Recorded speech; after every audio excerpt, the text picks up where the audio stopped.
Welcome to 99th Monkey Liberty News for Wednesday, June 19th, 2014.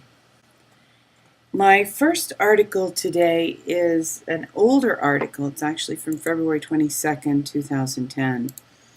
Don drew my attention to this. It is a list of 85 women and actually just the evil that they have perpetrated. This article uses a phrase, man in the middle, describing how these women have connected with powerful men in significant positions, and manipulated them, extorted them, blackmailed them in order to achieve goals that are a part of an agenda. This is a wild article. There really are 85. And the title here is Able Danger Mischief Makers, Mistress of the Revels, Man in the Middle Attacks. And there are a lot of women here. I won't scroll through the whole thing. You can see there's a lot of information on them. Here's Hillary. And the list includes Valerie Jarrett, Condoleezza Rice, and some actresses such as Jane Fonda and Angelina Jolie. And it's an interesting article. I can't, reading through, the facts appear to be true, and it's kind of scary, quite honestly, to think that women would have these kinds of intentions. But it's nothing new. I was thinking about including this and making this the topic, this issue of women, evil women, the topic for the video this morning. And in my reading from the One-Year Bible, this story about Jezebel came up. So I did decide to make this the focus. Maybe God has something that He wants to convey to us at this time about women who have evil purposes and serve evil agendas. Ahab covets Naboth's vineyard. And this is one of the stories about Ahab and Jezebel. Ahab married Jezebel, who was the daughter of a foreign king, and she very powerfully didn't introduce it, they had already been aware of it, but promoted the worship of Baal and Asherah. They were false gods that were worshipped, or who knows, maybe demonic entities. I don't know if they're completely false. Certainly not God. She encouraged Ahab to promote and allow the worship of Baal and Asherah. And this was disastrous for Israel. It has to do with the story in which Elijah prophesied that there would be no rain until he said that there would be rain. It turned out to be 3 years.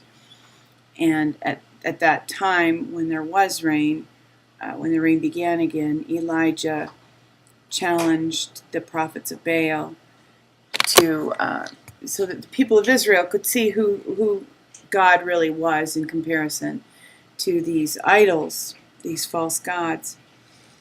And it was a great victory story for Elijah.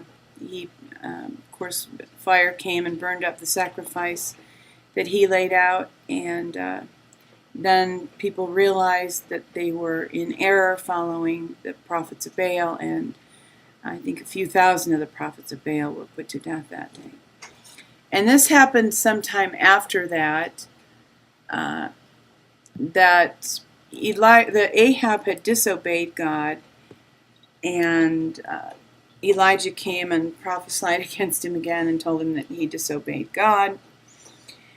And Ahab came home bummed out, depressed, and thought that if he could maybe plant a vegetable garden, I guess it would cheer him up. And there's a lesson in that for us too, that even evil people know that it helps you to get back in touch with the earth and plant a garden. But the land where he wanted to plant his garden was owned by a man named Naboth. And in Israel at that time, land was passed from father to son and held in the same family for long, long periods of time. Their land would go back, the possession of their land would go back to the time of Joshua, and when they first came into the land and were given possession. So Naboth did not want to sell his family possession to Ahab, and he refused. So Ahab was really bummed out after that, and Jezebel said, "Don't worry about it, I'll take care of it, I'll get the land for you." So what she did was hire some men to lie about Naboth and accuse Naboth of a crime, a capital crime, and Naboth was put to death. So Ahab was able to take possession, thanks to Jezebel, of dead Naboth's land. And this is just an example of how, obviously, the elite function this way. And it's just a reminder for us. And it also, of course, fits with the topic of women who are on the loose, manipulating men, manipulating everybody, serving an agenda for evil. And of course there are the men in the cabal, but there are these women too. And certainly one of the most notable and powerful is Hillary. Some people say that she is a grand dame or grand dame of the Illuminati. John Rappaport wrote a blog about her yesterday.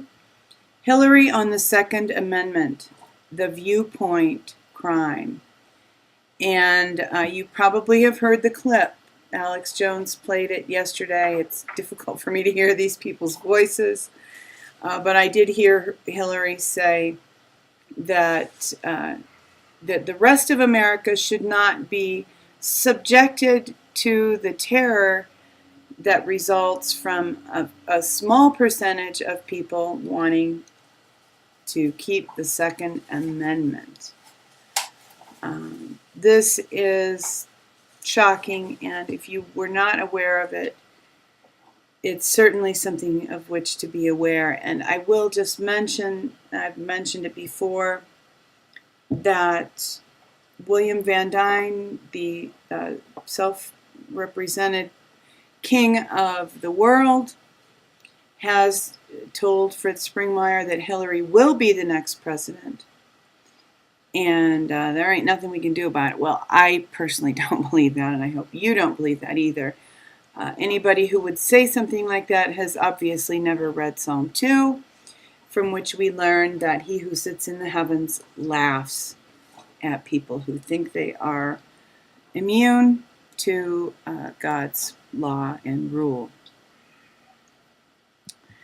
So moving into, we just happened to be in a public place yesterday and heard this interview with Elise Jordan on MSNBC. Well, it actually wasn't this interview. This is an extended interview. We heard the brief interview that she did with all the members of the cast of The Cycle. And she is the late Michael Hastings' wife. Here is background on her. The interesting thing about the interview that she did on The View, and I'm certainly not saying or implying that she's one of these, evil women, but I do fully believe that she is lying about his death being an accident. She said on MSNBC yesterday in this interview that she had hired a private investigator, and she had evidence and was fully convinced that Michael Hastings' death was an accident. Well, that's, and before I move away from talking about her, I do want to say she's a widow. I believe she has a child. I can understand someone caving to pressures of wanting to protect her child, or even herself. I mean, we're human, right? And who knows what else they may have threatened her with, or perhaps she was one of these women, and Michael Hastings was a man in the middle. We don't know. I mean, it's impossible most of the time to see inside of people's lives, know what's going on with any kind of certainty. And I certainly would not want to accuse her of something that she's innocent of. But for whatever reason, she is not telling the truth about Michael Hastings' death. And this is from Alex Jones. Michael Hastings was murdered, not suicide proof. And there's evidence here. I mean, Alex Jones doesn't, any claim that he makes, he backs up. And I was actually searching for the MSNBC clip when I found this, but I'm glad to have this as a backup, just to say, yeah, this death was not an accident. And we've heard all kinds of people state all kinds of information about cars that can be remotely exploded, and just really the evidence does point to his having been killed. Why was he killed? Well, if his wife is lying about his death, then she's probably not going to be telling the truth about what he was working on either. So right at first, she had agreed, after the death, she had agreed to come on Alex Jones, and then the situation changed. So she certainly may have been threatened, or had some kind of an issue that prevented her from telling the truth. So that's enough of these evil women. For our good news of the day, hemp could free us from oil, prevent deforestation, cure cancer, and it's environmentally friendly.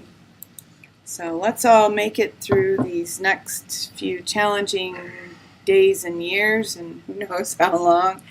And on the other side, we can have a beautiful world, certainly greener. Maybe there will even be more carbon dioxide for more plants.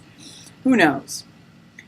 But freedom from oil, prevention of deforestation, cure for cancer, and friendly to the environment, and hemp can even leach radioactivity from soil, which I've mentioned in the past. So there is a lot of hope, and we can have a better world. We just need to be aware of some of the things that are going on, help other people become aware so that we can raise our objections and not give our consent anymore, and obtain our freedom, enforce the Bill of Rights. Thank you for tuning in for today's 99th Monkey Liberty News. Weeping may endure for a night, but joy comes in the morning. Hoping that you will love one another, take care, and insist on liberty.